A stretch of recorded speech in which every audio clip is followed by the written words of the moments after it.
Now we can't do anything. Okay, let's start. बिस्मिल्लाहिर्रहमानिर्रहीम। बच्चे, जिस ऑर्डर में मैं चीज़ें लिखवाता जाऊँ उस ऑर्डर में आप लोग लिखते जाएं और साथ साथ मैं समझाता भी जाऊँगा आप लोगों को। सबसे पहले आप लोगों को ये पता होना चाहिए कि एनीमिया जो है ये ब्रॉडली हम लोग मतलब इसकी डिफरेंट डेफिनेशंस पाई गई हैं, ठीक है। तो कुछ बुक्स में नॉर्मल रेंज मतलब ये दी गई है कि मेन में हीमोग्लोबिन 14 टू 18 होना चाहिए, ठीक है, मेन में और वुमेन में 14 टू 18 ग्राम पर डेसीलीटर, और फीमेल्स के अंदर होना चाहिए तकरीबन 12 टू 16। कुछ बुक्स में ये दिया हुआ है, ठीक है। अच्छा, दूसरा आपको ये पता होना चाहिए कि अगर हम लोग गायनेकोलॉजिकल एस्पेक्ट से देखें तो गायनेकोलॉजी के अंदर हम लोग ये कहते हैं कि मतलब 9 या 10 से कम हो तो एनीमिया, ठीक है। उसके अंदर हम लोग इसलिए एनीमिया नहीं कंसिडर कर रहे होते क्योंकि प्रेगनेंसी के अंदर बच्चे हमेशा डाइल्यूशनल एनीमिया होता है। डाइल्यूशनल एनीमिया से क्या मुराद है कि जो वॉल्यूम लोड होता है मदर का वो इंक्रीज कर जाता है। वॉल्यूम लोड इंक्रीज करने की वजह से आरबीसी तो फीमेल के कांस्टेंट थे, मतलब नॉर्मल थे। फॉर एग्जांपल इमेजिन कीजिए कि एक फीमेल में 5 मिलियन आरबीसीज हैं, पहले भी बाद भी, प्रेगनेंसी से पहले भी और प्रेगनेंसी से बाद भी। लेकिन प्रेग्नेंट होने के बाद उसके अंदर फ्लूइड रिटेंशन ज्यादा होने लगती है जिसकी वजह से हमें यह लगता है कि एनीमिया है। तो गायनेकोलॉजिकली हम लोग ये जो नॉर्मल रेंजेस होती हैं इनको इनके ऊपर नहीं जाते और इनको प्रेफर नहीं करते, ठीक है। मरियम कह रही हैं कि उन्हें मेरी आवाज़ नहीं आ रही। बच्चे काइंडली अपनी सेटिंग्स चेक कीजिए कि आपके पास मेरा जो स्पीकर वगैरह बटन है वो ऑन है या नहीं। और आप लोग जो बच्चे यहाँ पे मौजूद हैं वो काइंडली मरियम को गाइड कीजिए कि उनको आवाज़ क्यों नहीं आ रही। I have to proceed forward.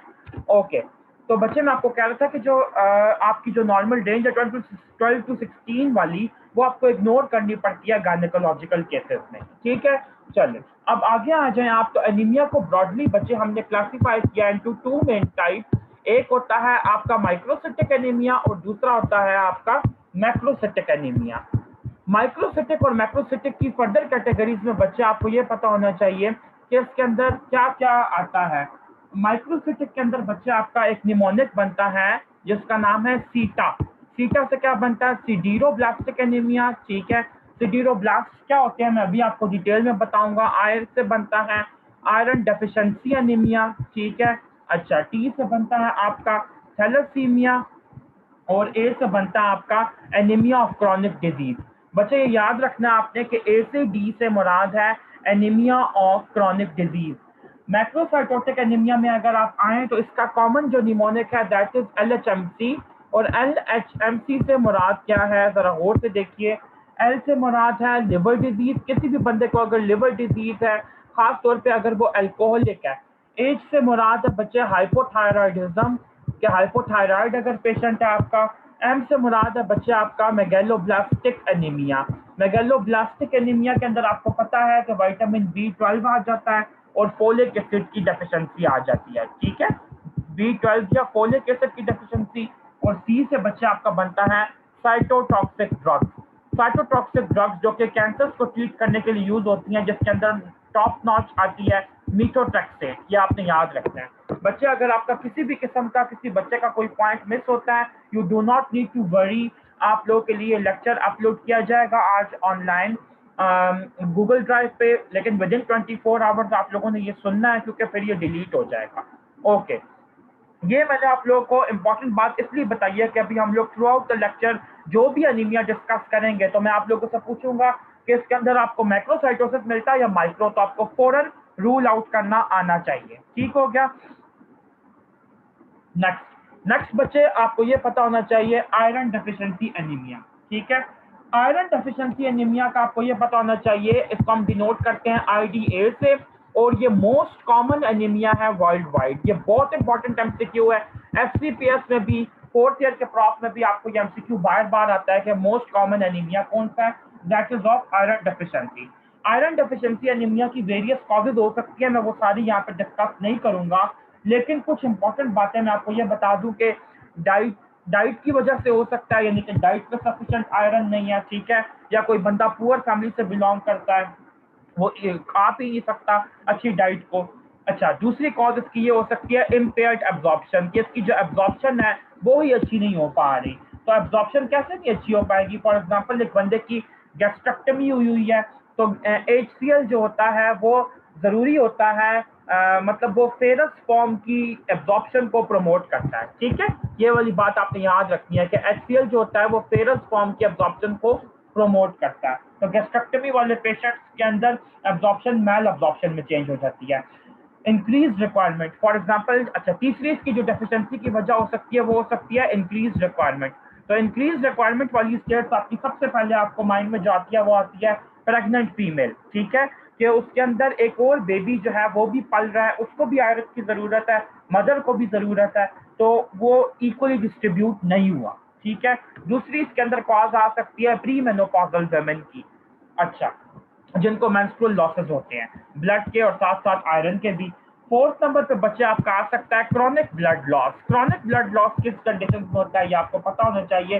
For example कोई आपको जीआईटी की डिजीज है, जीआईटी की डिजीज में बच्चा आपका आ सकता है पेप्टिक अल्सर आ सकता है, किसी भी किस्म का कोई हुकवर्म का इंफेक्शन आ सकता है, जैसे एंटियोस्टोमा ड्यूडेनेल जो होता है वो आयरन डेफिशिएंसी एनीमिया कॉज करवा सकता है।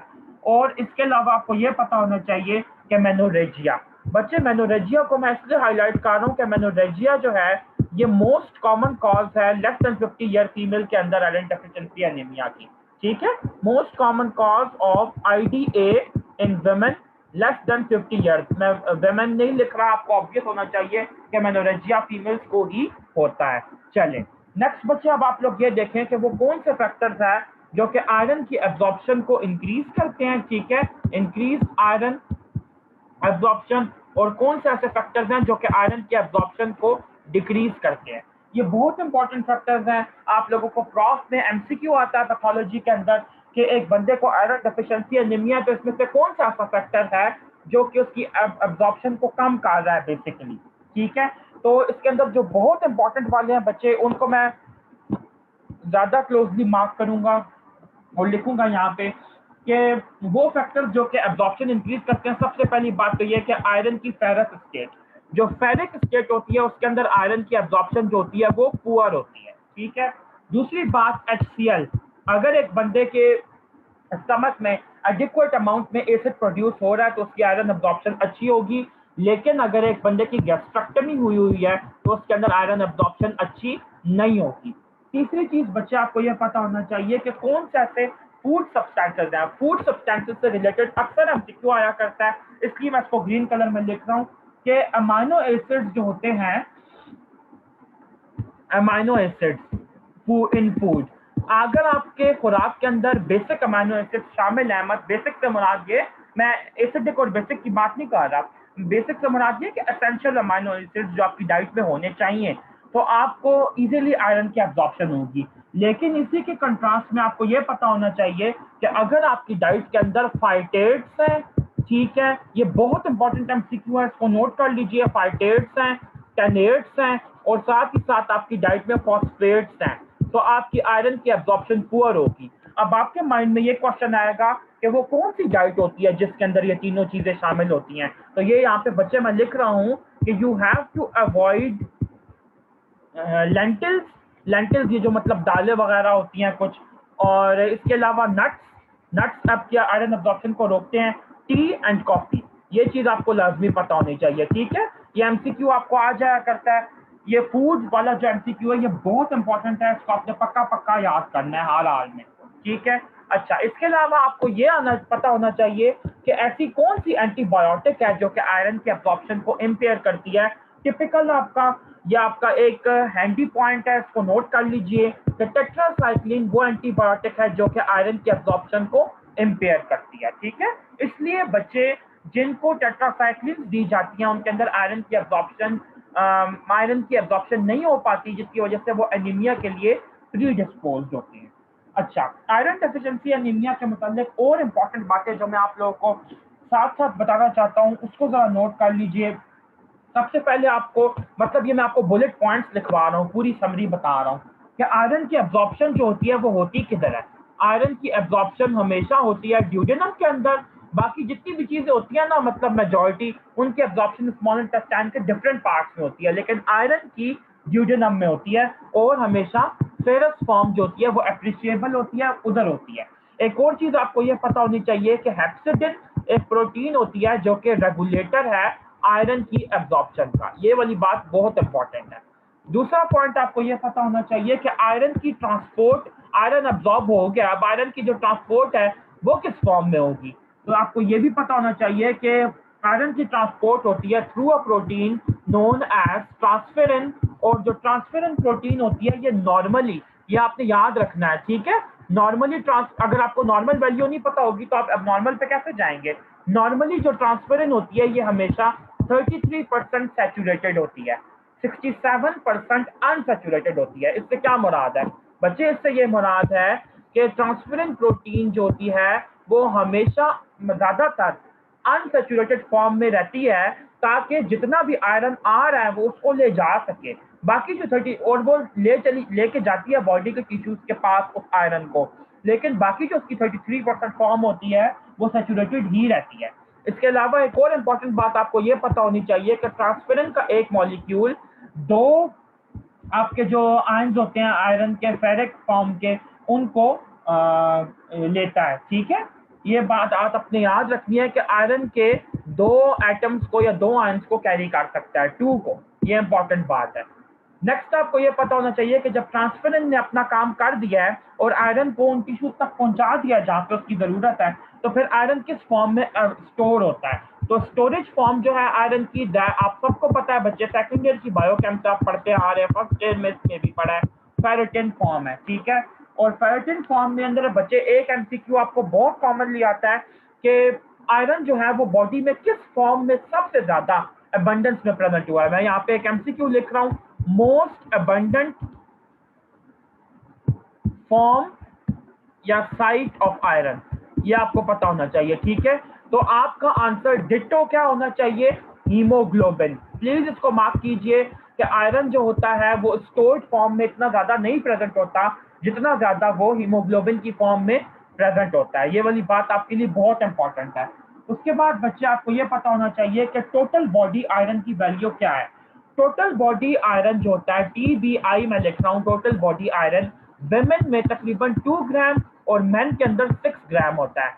इस बात का देखें क्लिनिकल इम्प्लीकेशन ये बनती है कि क्योंकि फीमेल्स के अंदर मेंस्ट्रुअल लॉसेस बहुत ज्यादा होते हैं और मतलब थ्रू आउट द लाइफ चलते रहते हैं टिल मेनोपॉज, तो इसलिए उनके अंदर आयरन के सोर्स कम ही रहते हैं, इसलिए उनको कॉन्टिन्यूसली आयरन लेना चाहिए।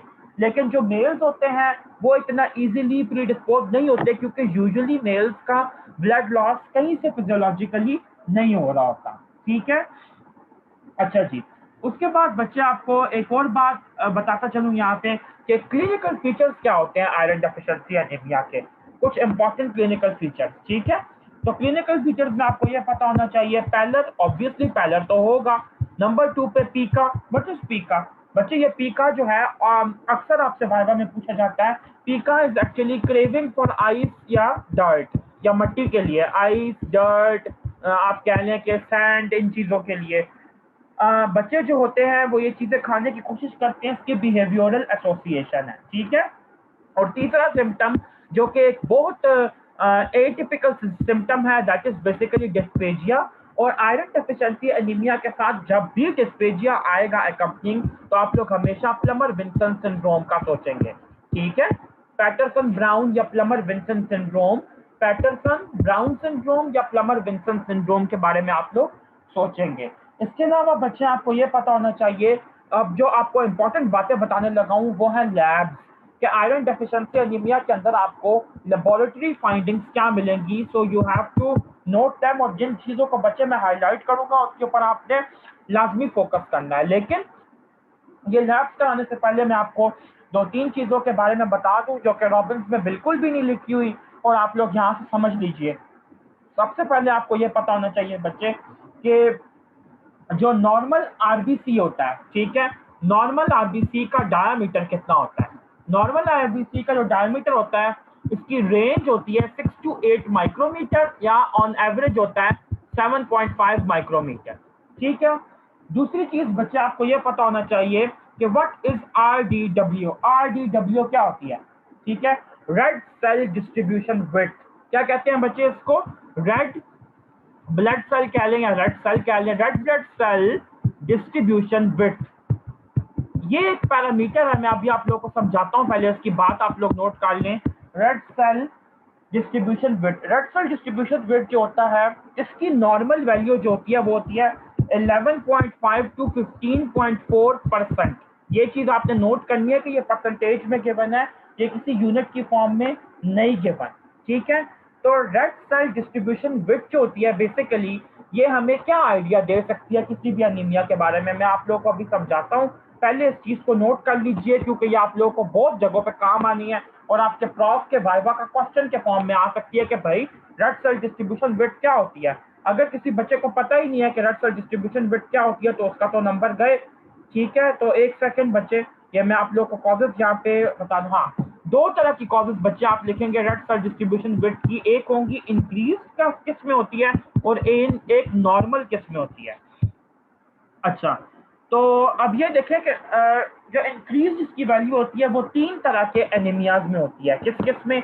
एक होता है आयरन डेफिशिएंसी एनीमिया, दूसरा होता है विटामिन B12 डेफिशिएंसी एनीमिया और तीसरा होता है बच्चे फोलिक एसिड डेफिशिएंसी एनीमिया, ठीक है।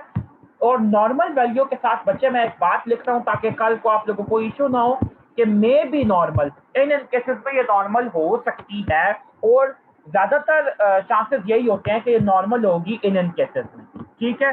तो ये देखें कि इसका मतलब क्या मैं लिख रहा हूँ यहाँ पे।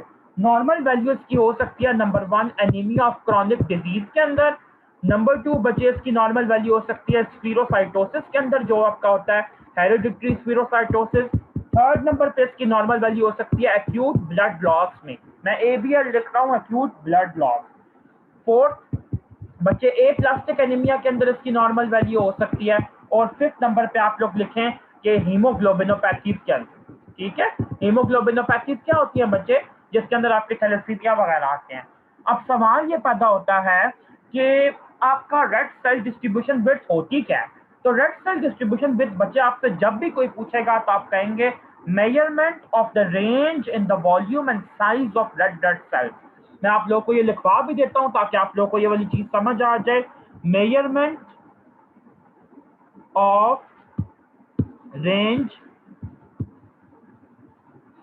In volume and size of RBC, ठीक है। इसको हम लोग रेड सेल डिस्ट्रीब्यूशन विड्थ कहते हैं, जो कि इंक्रीज हो जाती है 11.5 टू 15.4 से ज्यादा iron deficiency anaemia, vitamin B12 deficiency और फॉलिक एसिड की डेफिशिएंसी में। ये तीनों एनीमियाज आपने कैरेक्टरिस्टिकली याद रखने हैं RDW के लिए। दूसरा मैंने आपको एक और पैरामीटर बताना है जो कि गोल्जान की पैथोलॉजी में दिया हुआ है लेकिन रॉबिन्स में नहीं मेंशन, दैट इज मेंजर इंडेक्स, ठीक है। What is मेंजर index? मेंजर इंडेक्स बच्चे ये होती है कि MCV यानी कि मीन कॉर्पस्कुलर वॉल्यूम जो होता है RBC का जो साइज होता है डिवाइडेड बाय RBC का count, red blood cell count, ये आप लोग ऐसे लिख लीजिए, ठीक है। तो नॉर्मली बच्चे ये होता है ऑलमोस्ट एवरेज, ऑन एवरेज आप कह लें 13 होता है।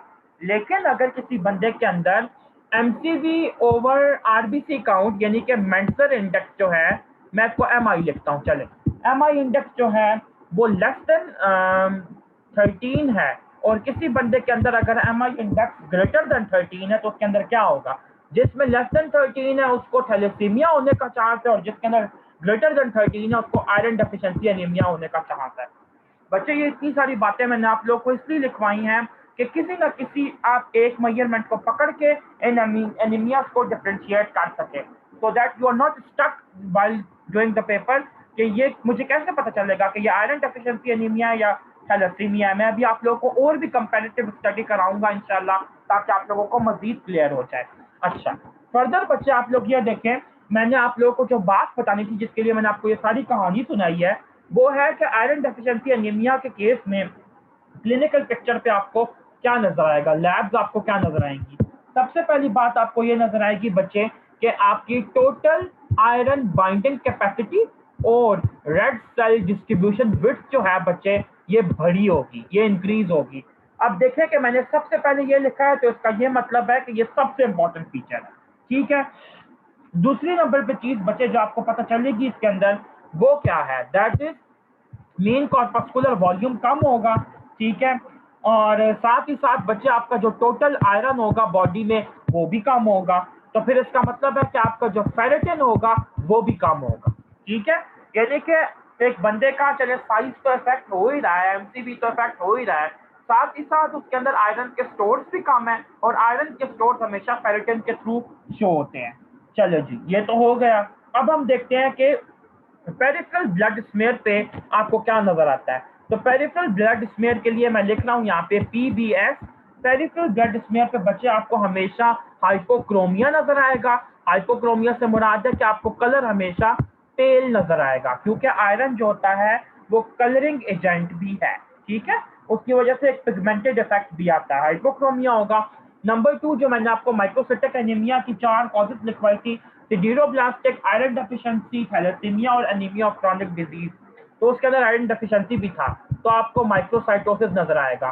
ठीक है, और इसके अलावा बच्चे आपको ये पता होना चाहिए कि पोइकिलोसाइटोसिस नजर आएगा। अब आपके माइंड में आएगा कि पता नहीं पोइकिलोसाइटोसिस क्या होता है। बच्चे पोइकिलोसाइट्स बेसिकली हम कहते हैं कि वेरिएबल शेप, कोई सेल आपको ज्यादा छोटा लग रहा है, कोई आपको जरा बड़ा लग रहा है, ये चीज आपने याद रखनी है।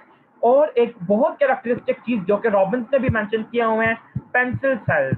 ठीक है, जब भी पेंसिल सेल्स का जिक्र आएगा आपका माइंड में डायरेक्टली ये वाली बात आनी चाहिए कि पेंसिल सेल्स जो होते हैं वो क्या होते हैं, वो किस एनीमिया में होते हैं, सॉरी। तो आपके माइंड में आना चाहिए कि आयरन डेफिशिएंसी एनीमिया में होते हैं। ठीक है, दूसरी बात बच्चे आप लोगों को कुछ यहाँ पे हाईलाइट करवाता चलूं कि जो एमसीवी होती है, नॉर्मली एमसीवी कितनी होती है ये भी तो आपको पता होना चाहिए ना। तो मीन कॉर्पस्कुलर वॉल्यूम जो होता है वो तकरीबन ऑन एवरेज कहा जाता है कि 80 टू 100 फेम्टोलीटर होता है। ठीक है, कुछ बुक्स में बच्चे ये वाली रेंज दी हुई है, मतलब डिफरेंट कंट्रीज के हिसाब से डिफरेंट रेंजेस हो सकती हैं, इसके अंदर कोई परेशानी की बात नहीं है कि मेरी बुक में ये दिया और तुम्हारी बुक में ये दिया हुआ है।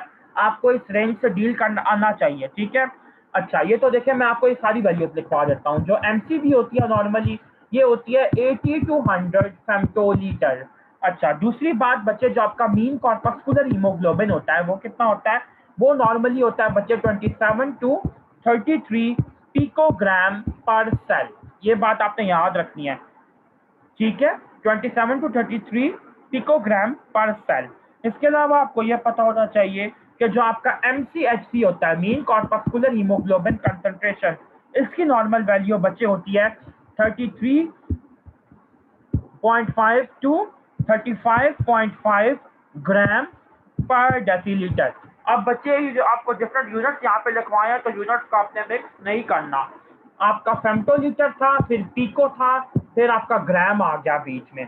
तो ये वैल्यूज तो आपको याद रखनी पड़ेंगी, और क्योंकि इसके बगैर आप कोई एनीमिया का डायग्नोसिस ऐसे नहीं कर सकेंगे। और आपको पता होना चाहिए कि जो आपके क्लिनिकल सिनेरियोज आते हैं उसमें भर भर के वैल्यूज दी होती हैं, और फिर आप लोगों को समझ नहीं आ रहा होता कि हम लोग क्या करें। तो ये वैल्यूज अभी फिलहाल आप लोग याद कीजिए। मैं कोशिश कर रहा हूँ कि जितनी चीज़ें ऐसी क्लिनिकली इंपॉर्टेंट है प्रॉफ के हिसाब से, एमसीक्यूज के हिसाब से, वो मैं आप लोगों को हाईलाइट करता जाऊँ। ठीक है, चले, आयरन डेफिशिएंसी एनीमिया का टॉपिक हमारा कंप्लीट हो गया है। दूसरा बच्चे आपको ये बता दूं, दूसरा टॉपिक हमारा है anaemia of chronic disease. Anaemia of chronic disease में बच्चे आपको दो इंपॉर्टेंट बातें सबसे पहले पता होनी चाहिए, वो एमसीक्यू के हिसाब से भी इंपॉर्टेंट और वैसे भी। क्या क्या, एक तो ये कि ये मोस्ट कॉमन एनीमिया है इन हॉस्पिटलाइज्ड पेशेंट। ठीक है, अगर कोई बंदा 3 4 5 6 माह से एडमिटेड है हॉस्पिटल में, तो उसके अंदर ये बहुत चांस होता है होने का। दूसरा आपको ये पता होना चाहिए कि ये मोस्ट कॉमन एनीमिया है मैलिग्नेंसी में। ठीक है, तो किसी बंदे को कैंसर हुआ है, मैलिग्नेंसी के अंदर बहुत कॉमन है, और अल्कोहलिक्स में। ये दोनों चीजें आप लोगों को लाजमी पता होनी चाहिए। मोस्ट कॉमन कॉजेज है ये। मोस्ट कॉमन कॉज को तो आप कभी ऐसे जाने दे ही नहीं सकते ना, वो तो प्रॉफ में आती ही आती है। अच्छा जी, ये तो हो गया। उसके बाद बच्चे आप लोग ये देखें कि इसका पैथोजेनेसिस क्या है। पैथोजेनेसिस बच्चे बेसिकली इसका ये है कि एनीमिया ऑफ क्रॉनिक डिजीज में किसी भी बंदे को अगर कोई क्रॉनिक डिजीज है, उस क्रॉनिक डिजीज के अंदर उसकी बॉडी में बहुत सारे साइटोकाइंस प्रोड्यूस होते हैं। ठीक है, और साइटोकाइंस क्या करते हैं बच्चे, साइटोकाइंस स्टिमुलेट करते हैं और प्रोडक्शन करवाते हैं हेप्सिडिन प्रोटीन की। ठीक है, तो जो हेप्सिडिन प्रोटीन के लेवल्स जब बहुत ज्यादा इंक्रीज होंगे तो मैंने अभी आपको बताया कि ये इसका कंट्रोलर है आयरन के मेटाबॉलिज्म का। तो हेप्सिडिन जो होती है वो इनहिबिट करती है आयरन की एब्जॉर्प्शन को, और साथ ही साथ ये डिक्रीज करती है इसके स्टोरेज पूल्स को। ये बात आपने याद रखनी है। ये पैथोजेनेसिस है एनीमिया ऑफ क्रॉनिक डिजीज का। जब भी आपसे पूछा जाए कि which of the following is central to anaemia of chronic disease, तो आपने याद रखना है कि एनीमिया ऑफ क्रॉनिक डिजीज की कैरेक्टरिस्टिक बात यह है कि इसके अंदर हेप्सिडिन प्रोटीन के लेवल्स बढ़ जाते हैं। ठीक है। अच्छा, एक छोटी सी चीज और ऐड करता चलूं, सॉरी मुझे अभी याद आया कि मैंने आप लोगों को नहीं बताया। रेड सेल डिस्ट्रीब्यूशन विड्थ का फॉर्मूला क्या होता है, ये भी तो पता होना चाहिए ना।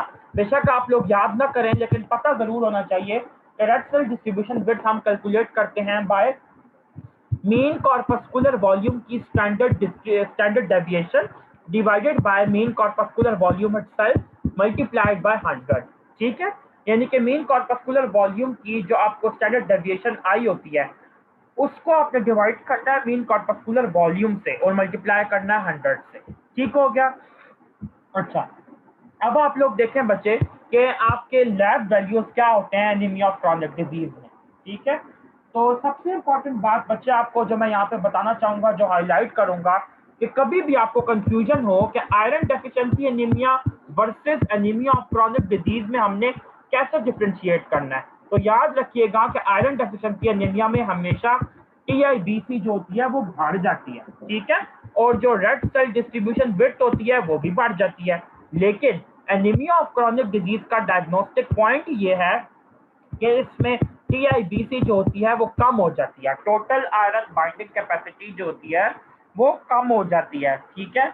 दूसरी बात आपको ये पता होनी चाहिए कि इसके अंदर रेड सेल डिस्ट्रीब्यूशन विड्थ जो होती है वो कम भी हो सकती है और नॉर्मल भी हो सकती है। मोस्ट प्रोबेबली जो होती है वो नॉर्मल होती है। ये कैरेक्टरिस्टिक का पॉइंट है, इससे आपने मिस नहीं करना। सॉरी।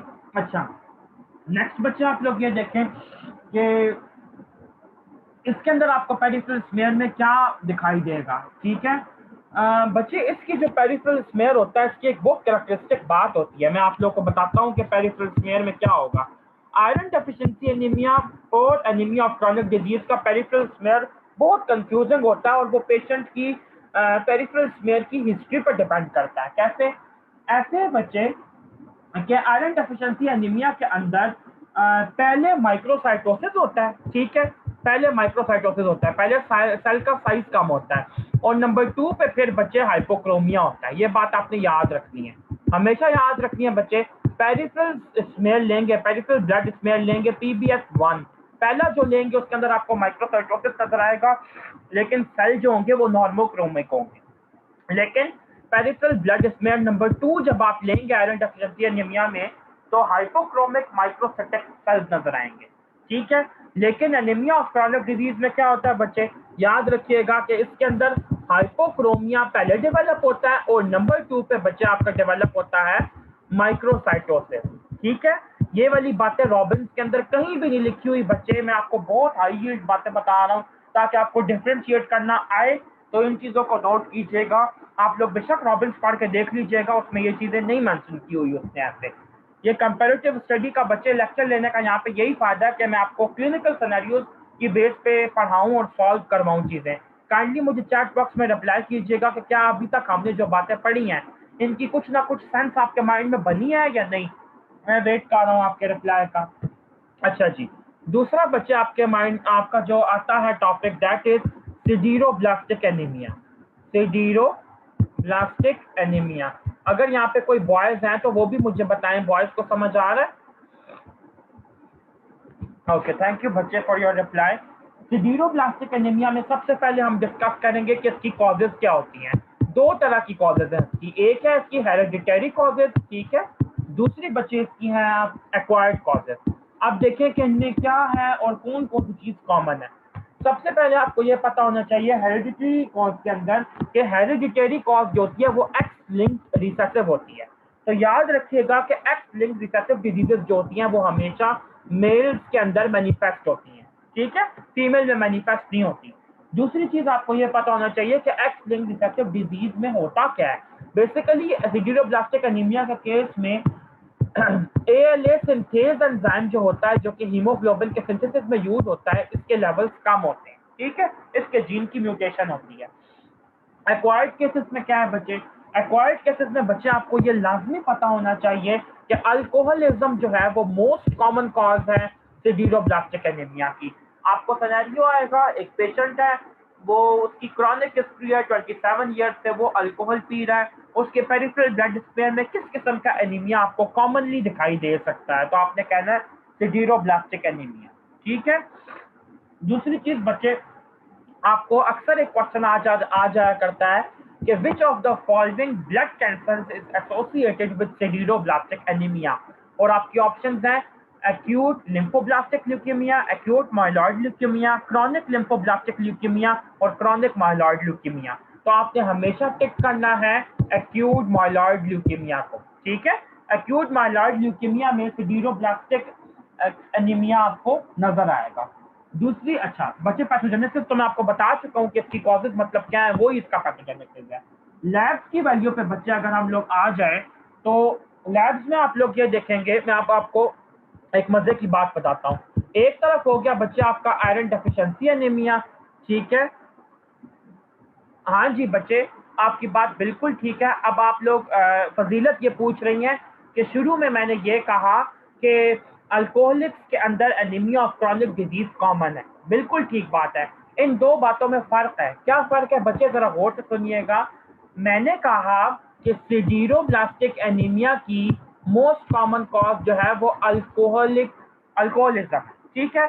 लेकिन मैं इस बात में देखें क्या फर्क है कि अल्कोहलिक्स में most common anaemia anaemia of chronic disease है। अब आप देखिए इन दो बातों में क्या फर्क है।